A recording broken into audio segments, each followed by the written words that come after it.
যে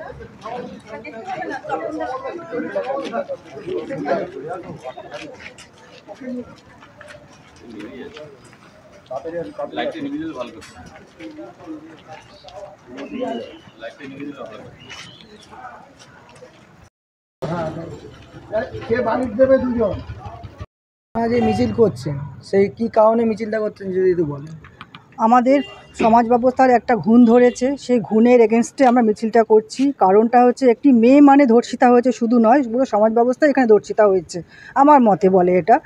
এই সমাজ ব্যবস্থা পরিবর্তনের জন্য যেটা করা দরকার, সমাজে নিম্ন স্তর থেকে এর প্রয়োজন সমাজ সংস্কারের, সেই জায়গাটা জনসাধারণের মধ্যে চেতনা আনার জন্য আমরা এই মিছিলে আজকে সামিল হয়েছি। আরজি করের মৌমিতা বা আমাদের যে তিলোত্তমা, তার শুধুমাত্র যে ও ধর্ষিত হয়েছে তা নয়, আমাদের পুরো গোটা সমাজ ব্যবস্থা এটা আমাদের পরিবর্তন করা উচিত। শুধু একজন নয়, পুরো মেয়েদের সেফটি দরকার। এখানে একটা হসপিটালের মতো জায়গায় যেখানে এত বড় একটা পোস্টের ডাক্তারের সঙ্গে এটা হতে পারে, তাহলে আমরা যে মেয়েরা বাইরে বেরোচ্ছি, রাত বিরেতে যে কাজকর্ম করছি, তাতে আমাদের সেফটি কোথায়? এখানে তো আমি একজন মেয়ে হিসাবে, একজন হাউস ওয়াইফ হিসাবে আমার মেয়ে বড় হচ্ছে, আমার তো নেক্সট জেনারেশন নিয়েও এখন চিন্তা হচ্ছে। সুতরাং আমাদের উচিত, এটা যেরকমভাবে চলছে এইভাবে হলে হবে না, আরও খুব জোরালো প্রতিবাদ চাই। আর যে দোষী তার উপযুক্ত শাস্তি চাই, ব্যাস।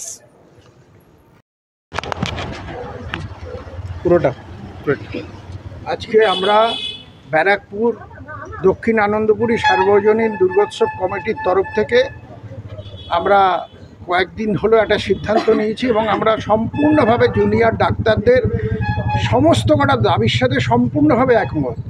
তাদের সেই সহমত পোষণ করার জন্যে আমরা এই আজ একটা মৌল মিছিল এবং তার সাথে মোমবাতি জ্বালিয়ে এবং আমাদের তিলোত্তমার যে ধর্ষণ তার প্রতিবাদে আমরা একটা মৌল মিছিল করব। আর মূলত কিন্তু আমাদের জুনিয়র ডাক্তারদের যে দাবি তার সাথে সম্পূর্ণ সহমত পোষণ করছি আমরা। আমি আবারও বলছি যে 9 তারিখে আমাদের তিলোত্তমা ধর্ষিত হননি, শুধু ধর্ষণ হয়েছে আমাদের টোটাল সমস্ত লোকের সমস্ত বিশ্বাসকে ধর্ষণ করা হয়েছে। নমস্কার। আচ্ছা, আমাদের কাছে এই মুহূর্তে খবর আছে যে সুপ্রিম কোর্টে যে কালকে একটা বিচার হবার ব্যাপার ছিল, কালকে সেটা হচ্ছে না, সেই ব্যাপারে যদি কিছু বলেন। দেখুন, আপনাদের কথাটাকে আমি সত্যি ধরে নিলাম যে কালকে সুপ্রিম কোর্টে আমাদের বিচার হচ্ছে না। আপনারা তো জানেন এখন এই কথাগুলো বলতে গেলে কিছু রাজনৈতিক উত্তর দিতে হবে, যেটা আমি চাইছি না। আমি শুধু মহামান্য সুপ্রিম কোর্টের উপর আস্থা রাখছি যে যত তাড়াতাড়ি সম্ভব, তা নাহলে যত দিন যাবে তত এটা থিতিয়ে যাবে, যত তাড়াতাড়ি সম্ভব আবেদন করছি সাধারণ মানুষ হিসাবে এবং সমগ্র জাতির প্রতিনিধি হিসাবে বলছি যে আপনারা যত তাড়াতাড়ি পারেন এইটার বিচার করুন এবং দোষীদের একদম শাস্তি প্রদান করুন।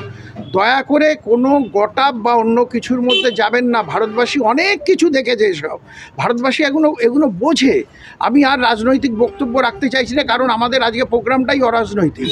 তাই আবার বলছি, আপনারা দয়া করে বিচার প্রক্রিয়াটাকে খুব তাড়াতাড়ি করে শেষ করুন এবং অপরাধীকে শাস্তি দিন।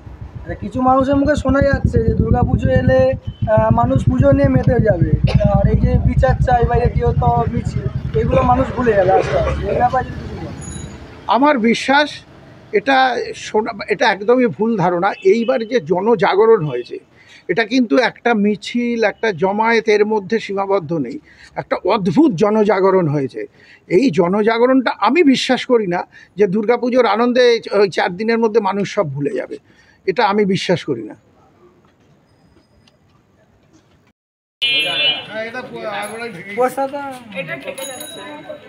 একটা ক্লিন ফটো।